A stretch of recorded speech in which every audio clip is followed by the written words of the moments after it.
Okay student, very good morning student. આજે આપણે 9મા ધોરણનો વિકાસ પરીક્ષાલક્ષી અસાઇનમેન્ટ શરૂઆત કરીએ છીએ, જે આધાર પ્રશ્નો દ્વિતીય પરીક્ષા માટે હોય છે બેટા. એમાંથી સેક્શન એ નો ચાલુ કરીએ છીએ. ખબર હશે તમને, 9માના જે પ્રશ્નપત્ર આવશે એ 4 સેક્શનમાં ડિવાઈડ હશે બેટા. 9માના જે પ્રશ્નપત્ર આવશે એ સેક્શન, એ, બી, સી અને ડી એવા 4 ભાગમાં હશે. તો જેમાં એ આવશે એ 15 ગુણનો રહેશે. બી, સી અને ડી. સી હંમેશા અગેન 15 માર્ક્સનો રહેશે બેટા. બી જે છે એ 12 માર્ક્સનો હોય છે ને આ જે રહેશે તે 8 માર્ક્સનો. ઓકે, એ બી સી ડી એવી રીતે મળીને કુલ 50 માર્ક્સનો થશે, જેમાંથી આપણે અત્યારે એ સેક્શનની ચર્ચા કરીએ છીએ, જેમાં કુલ 15 સવાલો રહેશે. રાઈટ, ચલો એનું ધ્યાન રાખજો. અહીં ચેપ્ટર વાઇઝ વિડીયો બનાવીશ બેટા, એક એક ચેપ્ટરનો, ભલે નાનકડો વિડીયો હશે તો ધ્યાન રાખજો. ચેપ્ટર 1 એટલે ચેપ્ટર નંબર 1 પ્રકરણ 1. કા પ્રકરણ 1 પહેલો પ્રશ્ન શું કહે છે બેટા? માઇનસ વર્ગમૂળમાં 48 છે ને છેદમાં વર્ગમૂળમાં 27 ડેશ એ કઈ સંખ્યા છે? એ કઈ સંખ્યા છે? ચલો આનું સોલ્યુશન કરશું. બરાબર, ચલો ધ્યાન રાખજો. માઇનસ ને તો રહેવા દેજો, માઇનસ ને રહેવા દેજો. માઇનસ એને શું લખી શકો? 16 તાલી 48. 16 તાલી 48 એના બીજા અવયવ બી પાડી શકશો. જો તમને આવું નહીં સમજાય તો તમે 48 એમ લખો, એના અવયવ પાડી દો બેટા. આ તમને 10માં કરવામાં આવશે જ. 48 લખો, 2 વડે કરો. જો 2 ચૌક 2 દુ 8 કેટલા થશે બેટા? 4 ના અડધા 2, 8 ના અડધા 4. ફરીથી 2 વડે ભાગશો. 2 એકુ 2, 2 4, 4 ના અડધા 2. ફરીથી 2 થી ભાગશો. કેમ? બેકી સંખ્યા છે, રૂલ્સ ધ્યાનમાં રાખજો. 2 ને 6 વડે ભાગી દેજો. ઓકે બરાબર. પછી 2 ને 2 છેલ્લી સંખ્યા બેકી છે એ જશે 3. તો એની જગ્યા શું લખી શકો? આ એકદમ સહેલામાં સહેલી રીત. માઇનસ રહેવા દેજો. શું આવશે? 2 કેટલી વખત છે બેટા? 2 1 2 3 4 અને 3. અહીં 3 લખો. 3 એકુ 3. અવિભાજ્ય સંખ્યા છે 3. 2 ગુણ્યા 2 ગુણ્યા 2 ગુણ્યા 2. 1 2 3 4 1 2 3 4 ગુણ્યા 3. ઓકે, એવી રીતે જ 27 ને લખો. 27 નો અવયવ પાડી દેજો. તો 27 ધ્યાન રાખજો બેટા, 3 નો ઘન છે. યાદ રાખો અમુક વસ્તુઓ. 3 આ 3 થી જ જશે. 3 9 27 કેવી રીતે ધ્યાનમાં છે બેટા? તો 7 અને 2 કેટલા થાય? 9. એ 3 ના ઘડિયામાં થશે જ. અહીં 3 વડે ભાગશો. 3 તાલી 9, 3 એકુ 3. જો બેટા 3 6 9 આવતું હોય એ દુનિયાની દરેક સંખ્યાને તમે 3 વડે ભાગી શકો. 3 ના ઘડિયા શું છે? આ જ છે. 3 6 9 એટલે શું? આવી સંખ્યા સરવાળો કરો. 7 ને 2 કેટલા થશે? 7 ને 2 9. 3 વડે ભાગાકાર થશે. અને બેકી સંખ્યાનો રૂલ્સ તમને ખ્યાલ હશે. 2 4 6 8 10 એટલે 0. આવી છેલ્લી સંખ્યા એકમની સંખ્યા, આમાંથી કોઈ એક બી રહેશે તેને હંમેશા 2 વડે ભાગવાનું નિયમ ધ્યાનમાં રાખજો બેટા. રાઈટ છે બેટા? એટલે ધ્યાન રાખજો, 2 વડે ભાગજો. ઓકે, તો જુઓ અહીંથી આપણને અવયવ પડતા છે 3 ગુણ્યા 3 ગુણ્યા 3. ઓકે, જો બેટા અહીં કશું નહીં. વર્ગમૂળમાં શું હોય? વર્ગમૂળ એટલે 2. વર્ગમૂળ એટલે 2 હોય છે બેટા. એટલે 2 ની જોડ બહાર નીકળે છે. એટલે આ 2 ની જોડ 1, આ 2 ની જોડ 1. ઓકે, આની જોડ બનતી નથી તે છોડી દો, કઈ નહીં. આ 2 ની જોડ બનતી છે, આની બનતી નથી, તેને લખો. ઓકે, તો જો આ 2 જોડની 1 બહાર આવે છે બેટા. ધ્યાન રાખજો, 2 જોડમાંથી 1 બહાર આવશે. આ 2 માંથી 1 બહાર આવશે અને અહીં વર્ગમૂળમાં 3 અંદર રહી જશે. ઓકે, આ 3 માંથી 1 બહાર આવશે. અહીં વર્ગમૂળમાં 3 નીકળશે. બરાબર છે? ચલો થોડુંક ધ્યાન રાખજો બેટા. ઓકે, જો બેટા અહીં ઉપર માઇનસ છે એટલે માઇનસ. જોજો 2 ને 2 કેટલા થશે બેટા? 4. માઇનસ નો 4 વર્ગમૂળમાં 3 ને છેદમાં 3 વર્ગમૂળમાં 3. ઓકે, 3 થી વર્ગમૂળમાંથી ઉડી જશે. સરખી સંખ્યા ઉડી જશે. શું મળશે બેટા? -4 ના છેદમાં 3 મળશે. ઓકે, અહીં ઓપ્શનમાં શું છે? પહેલા આ સોલ્યુશન સુધી પહોંચી ગયા. અહીં ઓપ્શન આપણે થોડુંક. ઓકે ચલો, આ જવાબ છે. આપણને એ ઓપ્શન પૂછે છે અસમય. અસમય કોને કહેવાય બેટા? અસમય. ચલો એને સિલેક્ટ કરીને થોડુંક ઉપર લઈ લઈશું.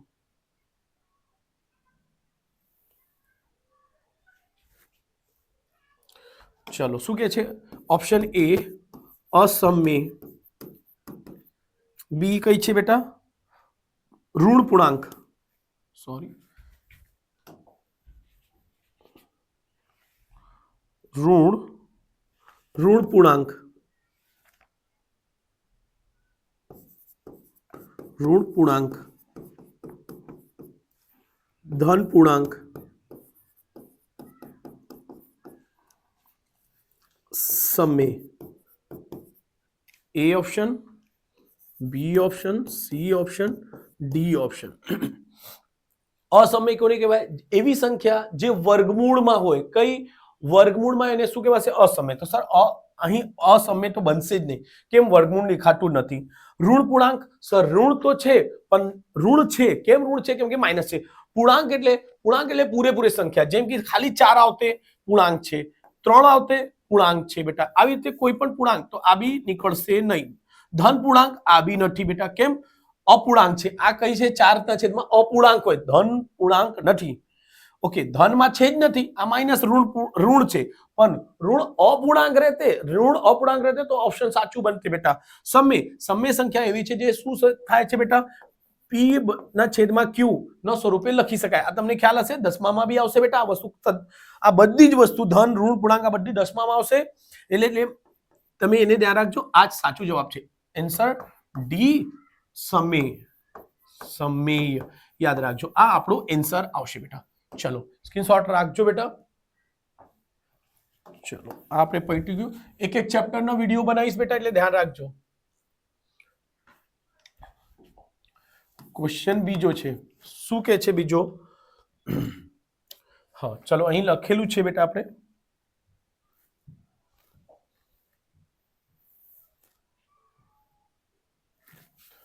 ચલો આ જુઓ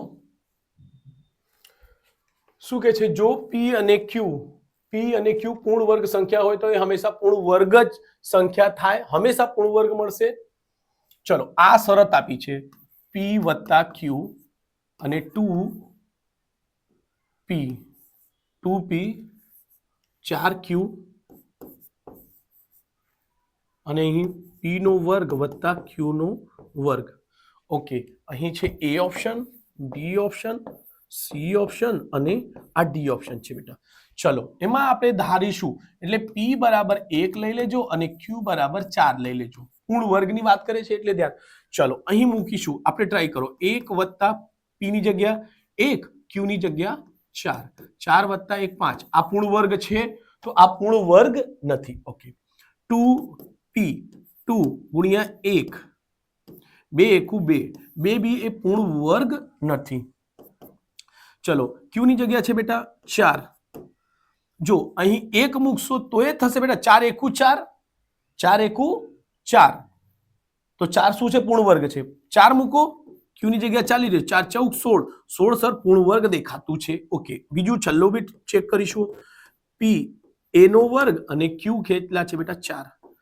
1 નો વર્ગ 1 વત્તા 4 14 16 વત્તા 1 એટલે 17 આ બી પૂર્ણ વર્ગ નથી એટલે શું મળશે આપણે ઓપ્શન મળશે ઓન્લી ફોર સી એટલે સી જવાબ આન્સર છે 4q ઓકે ચલો બેટા જો તમને વિડિયો ગમતું હશે તો 100% લાઈક સબસ્ક્રાઇબ કરજો આપણે 10માના બી વિડિયો બનાવતા છીએ સો જરૂરથી ચેનલને સબસ્ક્રાઇબ કરો અને કેવો કઈ વસ્તુમાં તકલીફ પડતી છે ચલો સ્ક્રીનશોટ આઈ હોપ્સ લઈ લીધું હશે બેટા ચલો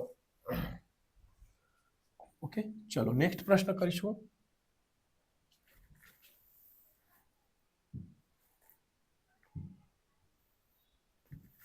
આપણે એક વસ્તુને કહીને પોસ્ટમોર્ટમ કરીને એક વસ્તુ સમજાવીએ છીએ બેટા ચલો જુઓ આ પણ એકદમ સારી રીતે સરખી રીતે સમજાવી દઈશું બેટા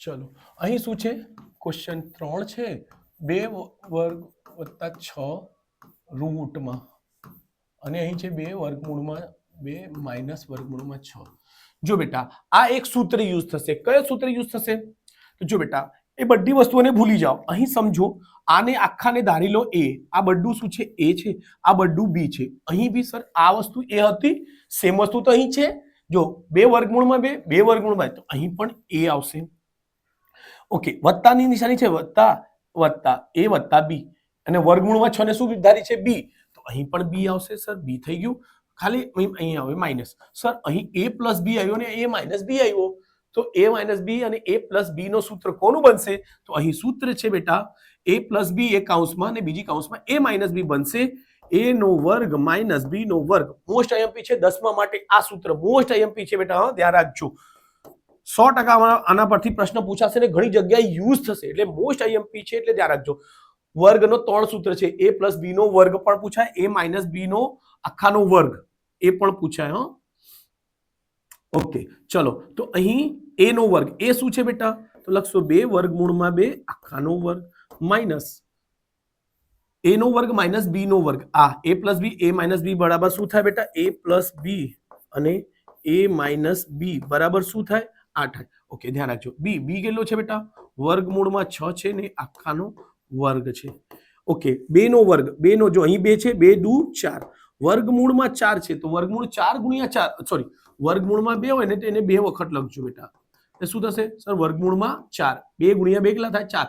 જો 2 ગુણ્યા 2, જો 2 નો ગુણા 2 કરો તો શું થશે બેટા 4. સર અહીં વર્ગમૂળ છે તો અહીં પણ વર્ગમૂળ હશે, તો અહીં પણ વર્ગમૂળ હશે, કશું ડિફરન્સ નથી. ઓકે 4, તો અહીં 2 નો વર્ગમૂળ શું નીકળશે બેટા, વર્ગમૂળમાં 4 આવશે. ચલો ઓકે, જો એ ધ્યાન પર રાખજો ને, અહીં ડાયરેક્ટલી સમજાવવું પડે તમને 10મા ના લેવલ ઉપર. ડાયરેક્ટલી વર્ગમૂળ નીકળી જાય, કોઈ પણ સંખ્યાનો વર્ગ હોય વર્ગમૂળમાં તો ડાયરેક્ટલી જવાબ શું આવશે, જે અંદર સંખ્યા રહેશે 2, 2 છે તો 2, 3 નો વર્ગ હશે તો શું આવશે 3 છે, 7 નો વર્ગમૂળ હશે, વર્ગ કરશો તો શું આવશે બેટા 7. ઓકે ચલો ધ્યાન રાખજો. એવી રીતે 6 નો વર્ગમૂળ શું આવી જશે બેટા 6, એને લખી શકો વર્ગમૂળમાં 6 ગુણ્યા 6 એટલે શું થશે, વર્ગમૂળમાં 6 એ 6, 6 ગુણ્યા 6 એટલે 36. તમે 36 નો વર્ગમૂળ 6 નીકળી જશે, અહીં 4 નો વર્ગમૂળ 2 નીકળી જાય. ઓકે ધ્યાન રાખજો બેટા, અહીં ડાયરેક્ટલી 2 પણ લખી શકો, વર્ગ નીકળી જશે એ સંખ્યા આવશે, વર્ગ નીકળી જશે એ સંખ્યા આવશે. ઓકે 4 દુ 8, 8 માઇનસ 6, 8 માંથી 6 જશે, શું મળશે બેટા 2, આપણું આ જવાબ હશે. એક મિનિટ જોઈ લઈશું બેટા આપણે જવાબ કેટલું છે. યસ, ત્રીજાનો 2 આન્સર છે બેટા. યસ ચલો સ્ક્રીનશોટ રાખજો બેટા.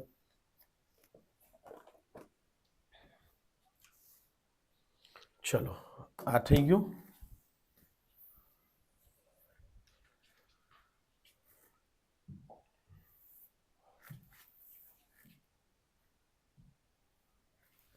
ચલો આપણે આ ક્વેશ્ચન કરશું. ક્વેશ્ચન નંબર 4 માં શું કહે છે, 15 વર્ગમૂળમાં 15 ભાગ્યા, ભાગ્યા એટલે આવું લખી દો, ભાગ્યા એટલે છેદમાં લખો 3 વર્ગમૂળમાં 3. જો બેટા આ સમય સંખ્યા, આ અને આ સમય સંખ્યા છે, 3 થી આને કરી દો 3 પચમ 15, 3 ને 15 વડે ભાગો. તે કે જો તમારી સામે આવું આવી જાય તો શું કરશો સર, ભાગાકાર કરશો. 3 પચમ 15 એટલે શું આવી ગયું, અહીંયા 5 આવી ગયું. અહીં અંદરનો ધ્યાન રાખજો, 5 હમણાં 15 નો અવયવ પાડો, વર્ગમૂળમાં જે પણ આવશે એનો અવયવ પાડવાનો, તો શું થશે 3 ગુણ્યા 5 એટલે 5 તાલી 15 અને અહીં વર્ગમૂળમાં 3 છે બેટા. જો બેટા અહીં ધ્યાન રાખજો, 5 એને અલગ અલગ લખી દો, એટલે વર્ગમૂળમાં 3 અને વર્ગમૂળમાં 5 બંનેને વર્ગ અલગ અલગ આપી દીધા છે, કશું નહીં કર્યા. આને વર્ગમૂળમાં 3 અને જો 3 કશો 3 ગુણ્યા 5, 3 ગુણ્યા 5 એટલે જો ખાલી 3 ગુણ્યા 5 એટલે 3 પચમ 15, એવી રીતે વર્ગ છે એટલે વર્ગમૂળમાં 15 આવશે. 3 ગુણ્યા 5 એટલે વર્ગમૂળમાં 15, તો એને તમે અલગ અલગ પણ લખી શકો. આને ઘાત અને ઘાતાંક વાળા જેવા ચેપ્ટરમાં છે. ઓકે કેમ આ કટ કરવા માટે આવું કરીએ છીએ, કેમ કરો છો સર આવું, કેમ કે નીચે વર્ગમૂળમાં 3 છે એટલે જુદા જુદા પાડી દેજો, તો વર્ગમૂળમાં 3 થી 3 ઉડી જશે. જવાબમાં શું મળશે, 5 વર્ગમૂળમાં 5 એટલે શું છે બેટા 5 વર્ગમૂળમાં 5. ઓકે જો અહીં ઓપ્શન છે એમાંથી જવાબ શું આવશે બેટા, 5 વર્ગમૂળમાં 5 એટલે સી ઓપ્શન જવાબ છે, એટલે સાચું ઓપ્શન સી છે બેટા. રાઈટ છે, તો ધ્યાનમાં રાખજો. ચલો સ્ક્રીનશોટ લઈ લેજો.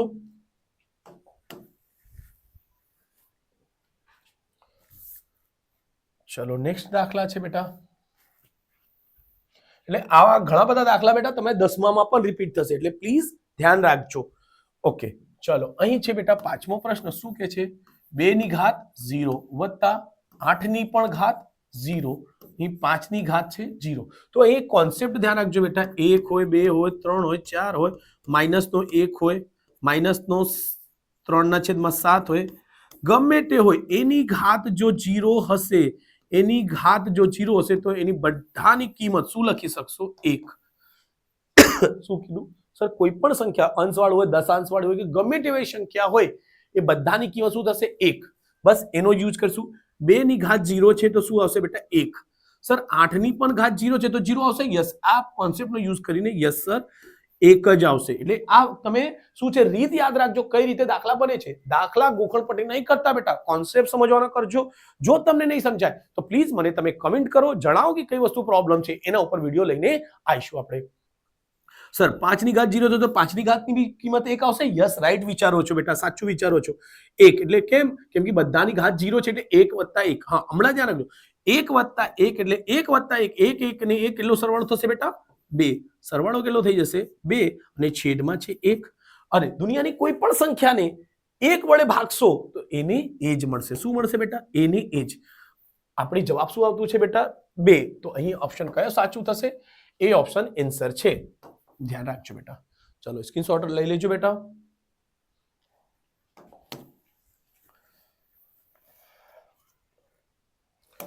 ચલો એક છેલ્લો દાખલો છે, એમાં 5 દાખલા હતા બેટા, ખરા ખોટામાં.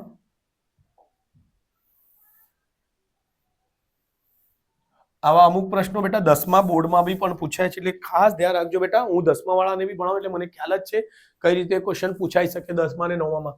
ઓકે, ચેનલને ગમતું હશે તો 100% લાઈક સબસ્ક્રાઇબ કરજો, તો ફ્રેન્ડ સર્કલમાં પણ શેર કરજો બેટા. શું કે છે 7 અને 8 ની વચ્ચે? સર 7 અને 8 ની વચ્ચે આવી તો ખબર બી નહીં પડે સર કઈ છે શું છે. નોર્મલી યસ 100% ખબર પડશે બેટા. ભાગાકાર કરો. જો 33 ભાગ્યા છે કેટલા? 5. 5 જો 7 વખત જાય કે 7 અને 8 ની વચ્ચેનો મતલબ 7 અને 8 ની વચ્ચે આવવો જોઈએ, એટલે 7 દશાંશ થી સ્ટાર્ટ થશે. 7.1, 7.2 કે ગમે તે હોય, 7.01 બી હોઈ શકે, પણ આ 7 થી વધારે જ છે. ઓકે, તો જો એને 7 વડે કરી દો, ચેક કરવાનો એકદમ અલગ મેથડ. 7 × 5 = 35. સર આવું ભાગાકાર થાય છે કે નથી થતો? કેમ કે નીચે આનાથી નાની સંખ્યા હોય તો આ કેન્સલ. પહેલો ઓપ્શન કેન્સલ, એ ઓપ્શન. ઓકે, બી ઓપ્શનમાં શું છે બેટા? ડાયરેક્ટલી શું કર્યું? 7 વડે. કેમ? 7 અને 8 ની વચ્ચે આવશે તો જ જવાબ સાચો. એટલે જો બેટા, આને તમે નોર્મલી 5 × 6 = 30 બી કરી શકો, તો એવું નહીં થશે. એ કરતા જ નહીં. 7 વખત આપણે ચેક કરવું છે એટલે એ ચેક કર્યું. 51 ને છેદમાં 6 છે, તો એને બી 7 જવાબ આવવું જોઈએ.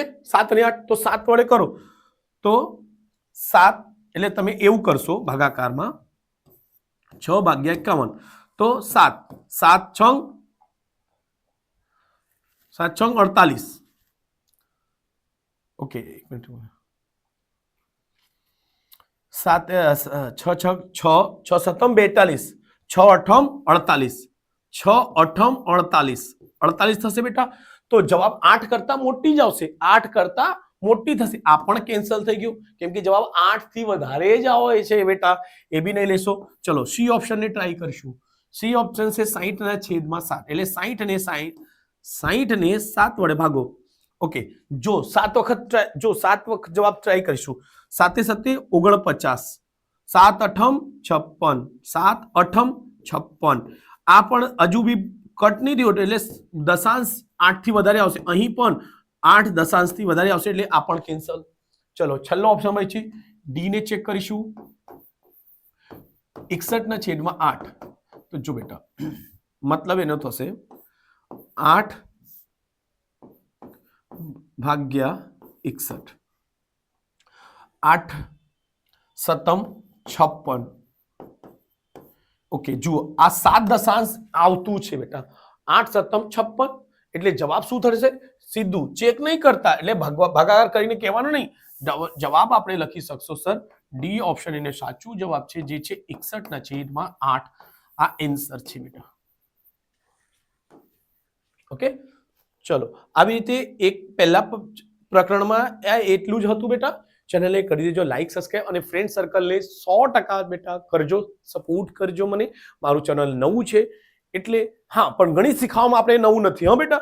યુટ્યુબ માટે નવા છે, પણ ગણિતની જે તમને માહિતી આપી છે, જોજો તમે કમ્પેરિઝન કરજો, એકદમ બેસ્ટમાં બેસ્ટ કરાવીએ છીએ બેટા. કોઈ બીજાના યુટ્યુબમાં આવી તમે જુઓ, ચેક કરો કોનો બેસ્ટ લાગે, એ ભાઈનો બેસ્ટ લાગતો એ ભાઈને સબસ્ક્રાઇબ બી કરી દો, મને બી કરી દો. તમને ગમતું હોય તો મારું મેથડ જો એનાથી સારું હશે તો કમેન્ટમાં લખજો યસ સર પેલા કરતા બેસ્ટ છે. રાઈટ બેટા? ચલો આપણે પ્રોત્સાહન મળશે. ચલો, થેન્ક યુ.